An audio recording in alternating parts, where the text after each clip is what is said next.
Rahim. Assalatu wassalam ala ashrafil salin wa ala alihi wa ashabi ajma'in. Amma ba'd. Assalamualaikum warahmatullahi wabarakatuh. Mga kapatid sa Islam, nandito naman po tayo para magbigay ng Islamikong pagpapayo patungkol ito sa pakikipagsapalaran sa buhay. Opo mga kapatid sa Islam, alam naman natin ang buhay ay may mga yugto.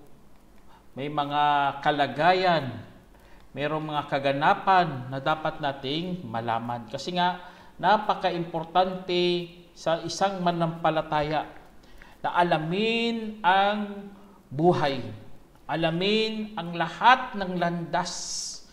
At kagandahan sa Islam, mga kapatid, tinuruan po tayo na ang tunay na pakikipagsapalaran sa buhay ay mayroon talagang kaakibat na pananampalataya. Ito ang lamang natin sa mga hindi Muslim. Pinag-aaralan talaga natin ang ating relihiyon, pundasyon talaga mga kapatid, na mula talaga sa aklat ng Allah subhanahu wa ta'ala. Kaya ang tunay na pananampalataya, kaakibat yan sa pakikipagsapalaran sa buhay. Ang pakikipagsapalaran sa English, adventure. Ang iba kasi nag-adventure, nakipagsapalaran, akala nila paghahanap lang ng pera, para lumago ang kanyang pamumuhay, para meron siyang makamit na kayamanan. Ganun lang ang kanilang putol kaagad. Hindi nila inaakibat kay Allah subhanahu wa ta'ala, na hindi nila alam na sa gitna lang pala sila ng daan. At babawiin tayo ng Allah subhanahu wa ta'ala. Kaya ano na lang ang maisagot mo kay Allah subhanahu wa ta'ala. Kaya sabi ng Allah subhanahu wa ta'ala, mga kapatid, sabi niya, A'udhu billahi minasyaitanir rajim, Qad khalat min qablikum sunanun fasiru fil ardi fanduru kayfa kana aqibatul mukadzibin.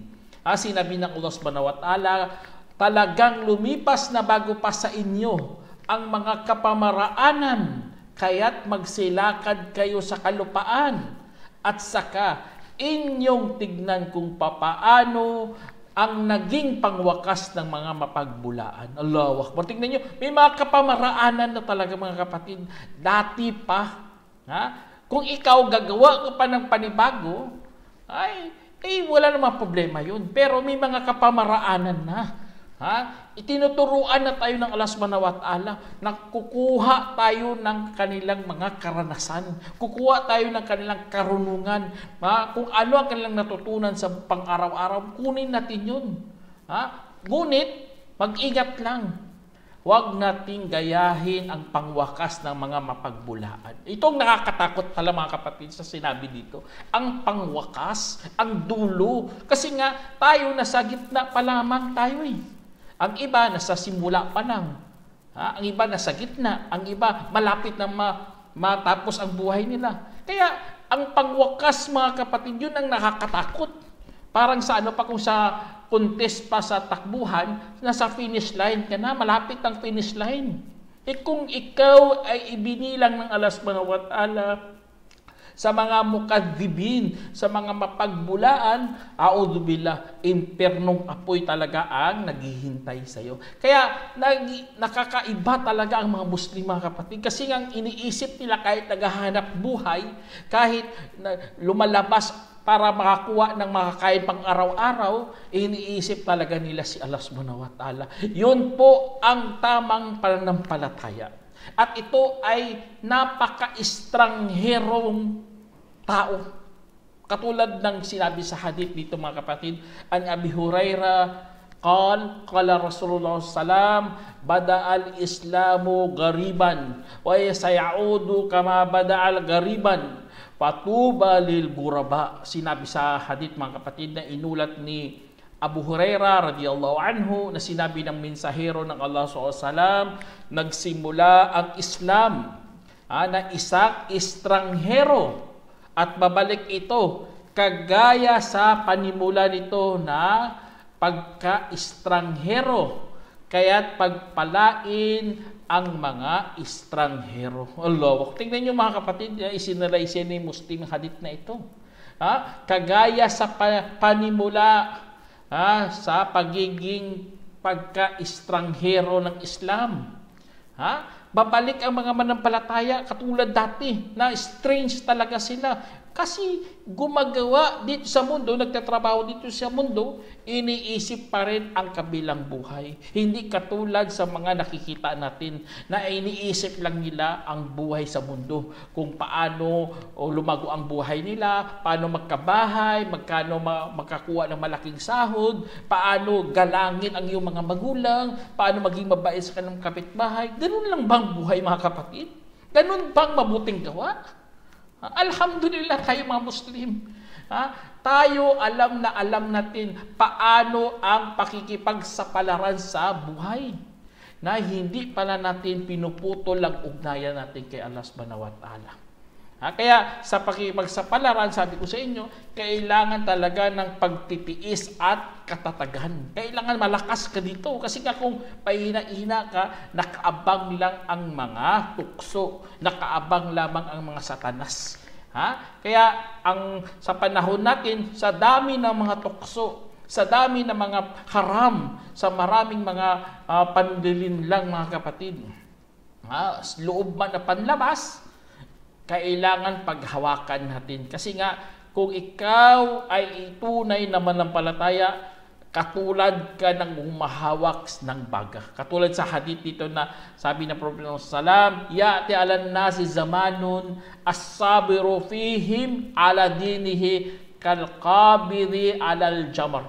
Sabi sa hadith, mga kapatid, na inulat ni Anas bin Malik radiyallahu anhu, na sinabi ng mensahero ng Allah SAW, darating sa mga tao ang isang panahon na ang matiisin sa kanila, sa kanyang relihiyon, ay kagaya na humahawak sa baga. Subhanallah, humahawak ng baga. Isinalaysay ni Tirmidhi at itinama ni Albani. Kaya tingnan nyo, mga kapatid, sa pakikipagsapalaran sa buhay, mga kapatid, sabi ko sa inyo, maraming balakid, maraming mga tukso, maraming mga demonyo, ano pa dyan, nahihilahin ka patungo sa impernong apoy. Pero ikaw, matiisin ka sa relihiyon mo, hindi ka pala engage sa mga kasamaan, inshallah parang humahawak ka ng baga. Ganun ang sinabi ng mahal nating propeta Muhammad. Umahawak ng baga. Kaya tiis-tiis lang, mga kapatid. At ito isa sa mga nagbibigay tulong sa iyo, mga kapatid, sa pakikipagsapalaran sa buhay. Dapat meron ka talagang layunin. Di ba, sa mga trabaho, napapansin yung mga trabahante, di ba? Bibigyan sila ng task ng kanilang mga manager, kanilang mga amo. Kung gawin mo yan, magkakaroon ka ng premyo. Allah, siguro gabi ang niya. Masyado siyang masigasig. Gusto niya matapos perfect, excellent.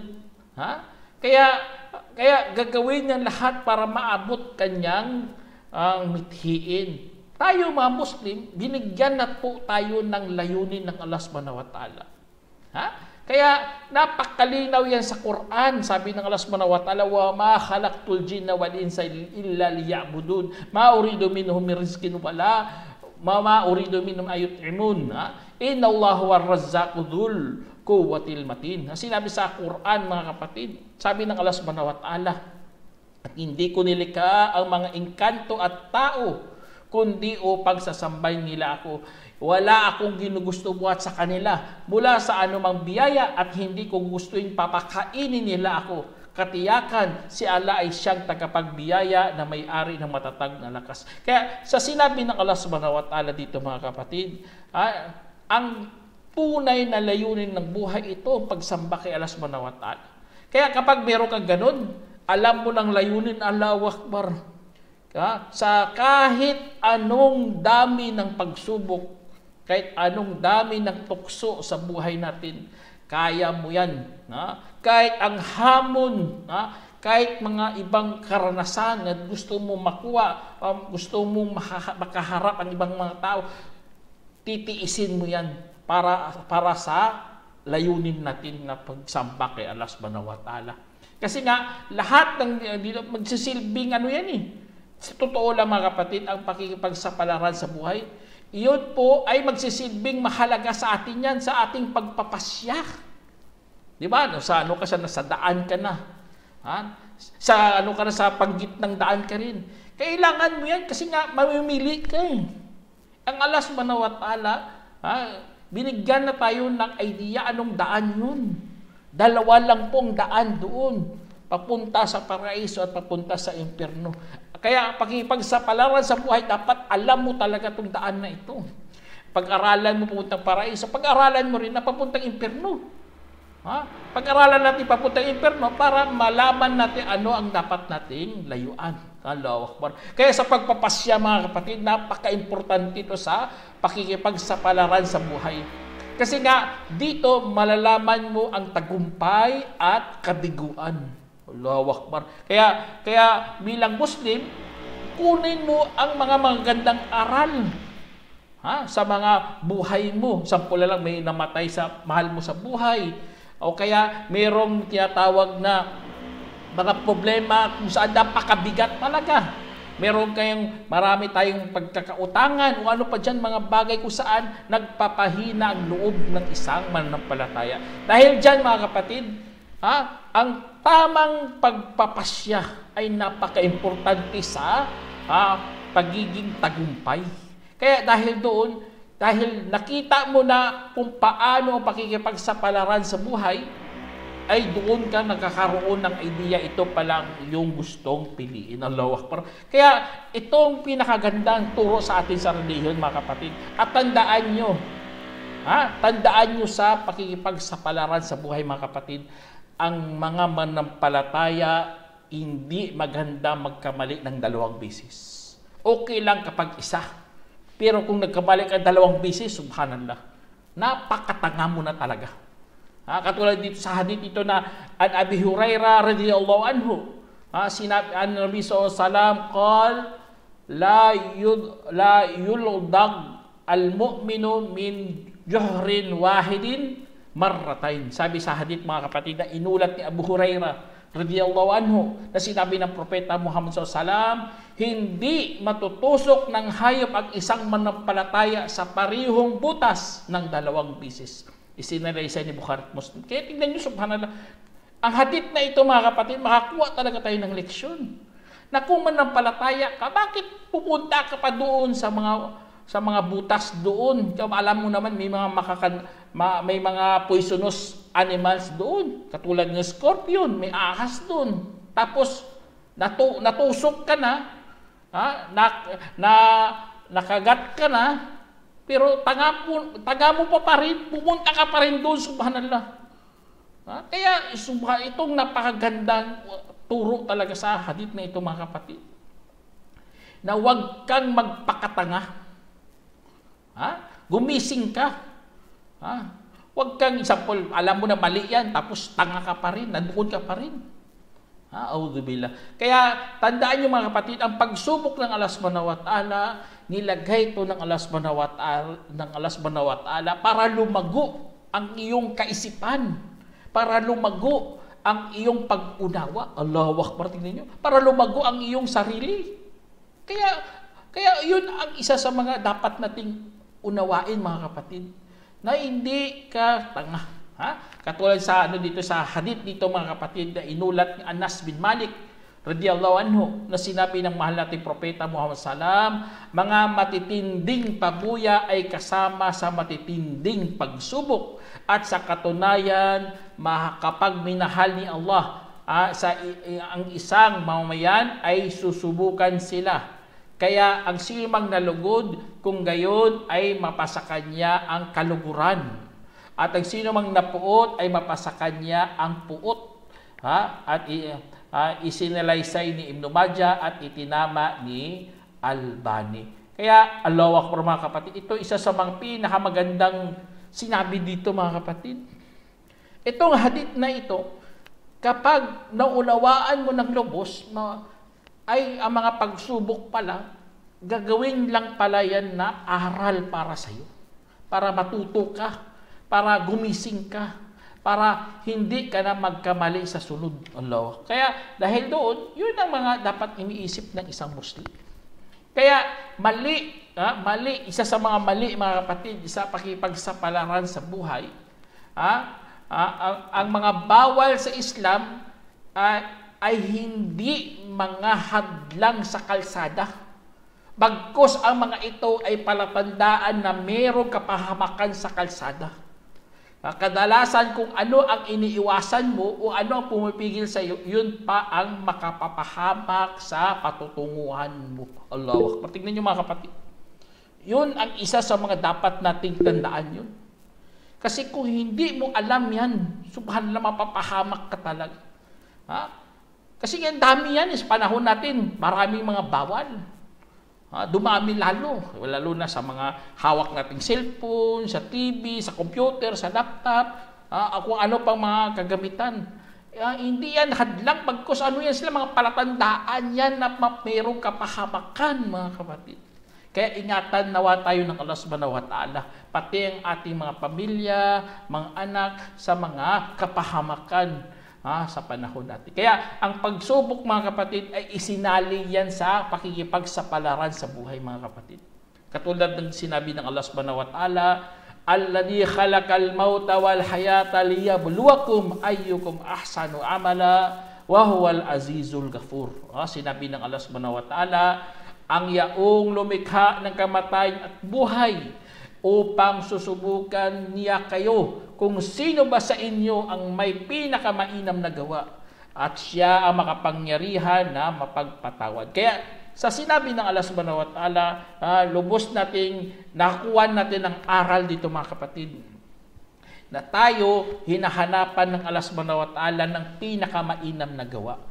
Hindi tayo hinahanapan ng pinakamaraming gawa, bagkus pinakamainam. Ibig sabihin, kapag tayo ay taos-puso kay Allah Subhanahu wa Ta'ala. Kaya Allahu Akbar, itong isa sa mga pinakamagandang katuruan. Kasi nga, ang mga pagsubok, ang mga pasakit, ang nagpapahina ng ating loob, mga pagdadalamhati, ay mga madadaanan ito sa ating buhay, mga kapatid. Para ang leksyon doon, para ikaw ay dapat maging matatag. At hindi nawawalan ng pag-asa. At hindi pinuputol mo ang ugnayan mo kay Allah Subhanahu wa Ta'ala. Kasi iba kasi pinuputol nila kagad eh. Subhanallah, parang tingin nila kay Allah Subhanahu wa Ta'ala parang tao na katulad nila. Na kapag nagkasala, hindi na nila patatanggapin. Hindi na nila tatanungin, subhanallah, mali. Ano akala mo kay Allah Subhanahu wa Ta'ala? Ikaw mismo ang nangangailangan sa Diyos, hindi ang Diyos nangangailangan sa iyo. Hindi yan katulad sa TV na kailangan ng Diyos sambahin kasi kapag hindi na sinasamba, nanghihina at mamamatay, subhanallah. Hindi ganoon ang Allah Subhanahu wa Ta'ala. Hindi niya kailangan pagkain. Hindi niya kailangan tayo. Bagkus tayo nangangailangan kay Allah Subhanahu wa Ta'ala. Kaya sa pakikipagsapalaran sa buhay, mga kapatid, bata pa lamang tinuturuan na natin. Allahu Akbar. Tinuturuan na natin bata pa lang, nasa murang edad pa lang. Para paglabas niya sa mundo, alam niya na ano ang kanyang gagawin. Allah. Katulad dito sa hadith dito, mga kapatid, na Amr bin Shu'aib an abihi an jaddihi qala Rasulullah sallam muru awladakum bis salati wa hum abna'us sab'i sinin wadribuhum 'alayha wa hum abna'u 10 sinin wa farriqu bainahum fil madaji'. Sinabi sa nulat ni Amr bin Shu'aib ayon sa kanyang tatay na ayon sa kanyang lolo, na sinabi ng mahal nating Propeta Muhammad sallam, utusan ninyo ang inyong mga anak ng pagdarasal habang sila ay nasa 7 taon at paluin sila dahil dito kung sila ay nasa 10 taon at hiwalayin ninyo ang kanilang mga higaan dahil dito. Kaya dito sa hadith ito, mga kapatid, nakakuha tayo ng dito, subhanallah, bata pa lang, turuan nyo na. Sala. Kung ayaw magsala sa 10 years old, paluin.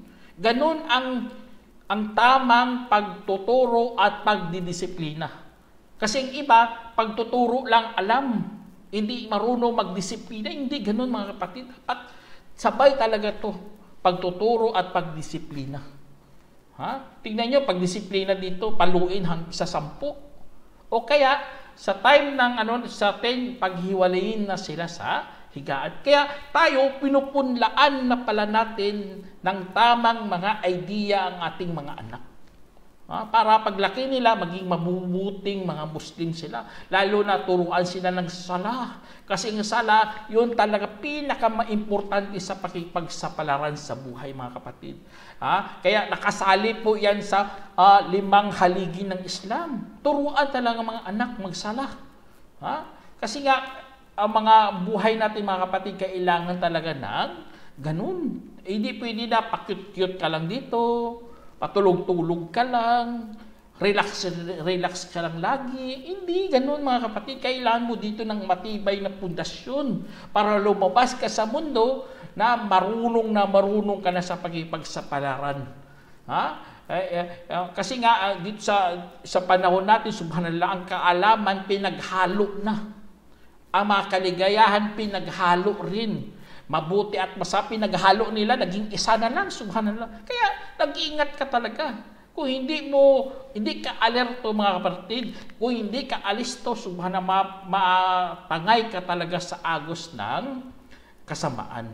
Kaya ingat talaga, kaya turuan natin sila.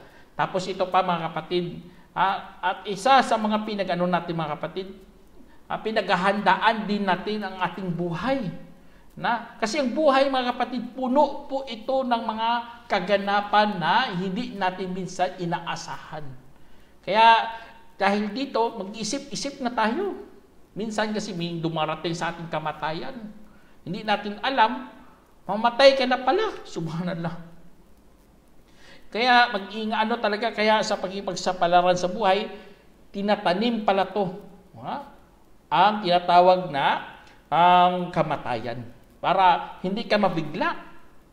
Kaya katulad din sinabi ng Allah Subhanahu wa Ta'ala, ya ayyuhalladhina amanu taqullaha haqqa tuqatih. Sabi niya, ya ayyuhalladhina amanu taqullaha wal tandur nafsum ma qaddamat liqad wattaqullaha innallaha khabirum bima ta'malun. Sinabi ng Allah Subhanahu wa Ta'ala, o mga yaong sumampalataya, katakutan ninyo si Allah at tignan ng isang sarili ang anumang kanyang nagawa para sa kinabukasan at matakot kayo sa Allah. Katotohanan si Allah nakakabatid sa inyong mga pinanggagawa. Kaya sa sinabi ng Allah Subhanahu wa Ta'ala dito, mga kapatid, tignan natin ang ating mga sarili. Kaya dapat meron ka ng baon, mga kapatid. Meron ka na tinatawag na paghuhusga sa iyong sarili. Kung meron ka na bang nagawang mabuti, wala. Para hindi ka na mabigla doon sa araw paghukom. Kasi nga, kapag hindi ka matakot dito sa mundo kay Allah Subhanahu wa Ta'ala, sa araw paghukom, ang sindak na hindi mo inaasahan ay masubrahan pa doon, mahigitan mo pa. Tingnan nyo, ang mga tao doon, hindi nila halos matingin-tingin si Allah Subhanahu wa Ta'ala sa sobrang kahihiyan sa kanilang mga pinanggagawa. Kaya, audubillah. Kaya nga, dito kasi sa mundo, hindi nila tinikman ang takot kay Allah Subhanahu wa Ta'ala. Takot lang sila sa kanilang boss, takot lang sa kanilang mga magulang, takot lang sila sa mga bagay kung saan makamundo lang talagang takot nila, mga kapatid. Kaya wag natin silang gayahin. Tayo, mga Muslim po tayo. Kaya kasi nga kapag wala kang takot, kakalilimutan ka talaga ng Allah.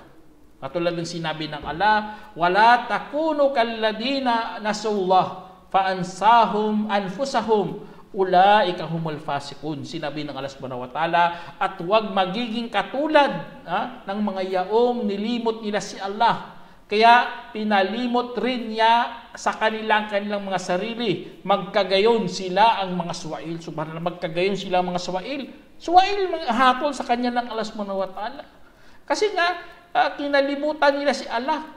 Nasa tayo? Sa loob tayo ng pakikipagsapalaran. Tapos kinalimutan mo si Allah. Papapalimot din ng Allah sa inyo ang ating mga sarili. Kaya paano talaga ito, mga kapatid? Kaya dapat Muslim po tayo. Dapat puno tayo ng pag-asa. Dapat puno tayo ng positibong mga pananaw para mabigyan natin ng lunas lahat nating mga makukuha dito sa mundo.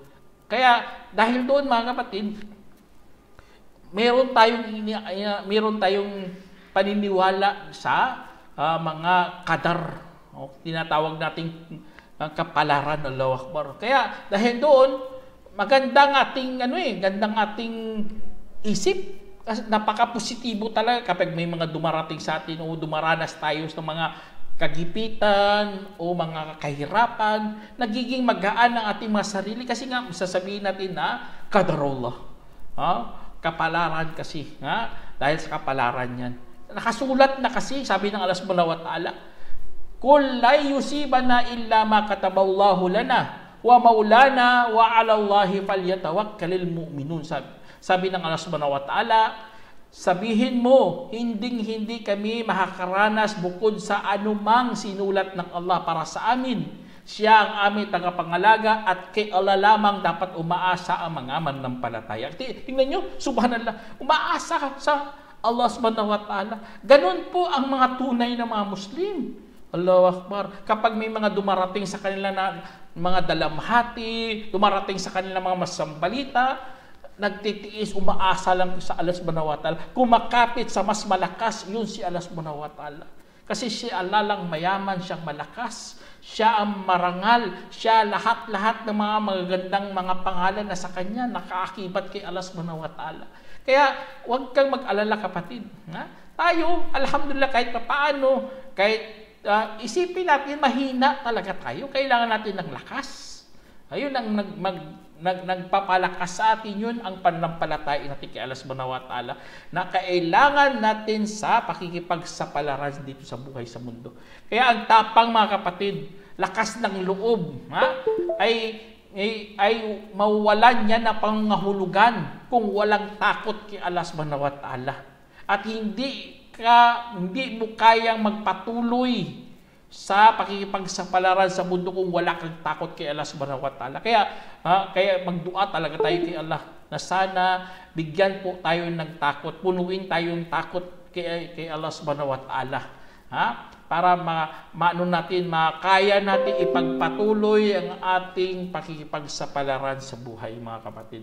Kaya mga takot natin sa pagkatalo, mga takot natin na hindi tayo magkaroon ng sapat na kakayahan, mga takot natin baka hindi natin maabot ang ating mga pangarap. Ano mo lang yan? Ganun talaga ang buhay, mga kapatid. Hindi tayo, lagi dito sa mundo, kailangan mamatay muna tayo. Ang mga ganitong mga takot, mga kapatid, mas matindi ang takot natin kay Allah, yun ang pinakabaina, mga kapatid. Kung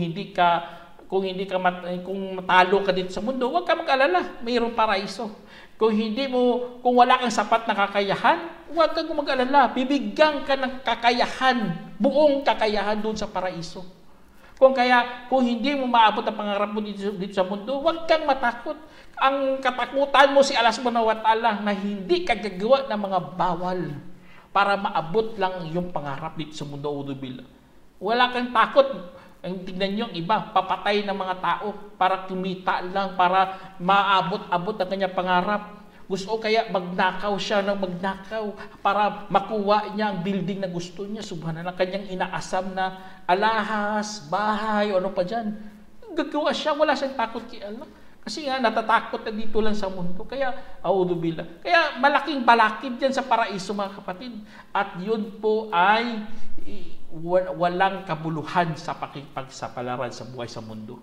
Kaya, kailangan natin ng tiwala lang kay Allah subhanahu wa ta'ala. Basta nasa tama ka, kapatid, ipatuloy mo lang at humingi ka kay Allah subhanahu wa ta'ala. Basta nasa tama ka, humingi ka kay Allah, insyaAllah. Pagkalugban ka naman ng Allah subhanahu wa ta'ala.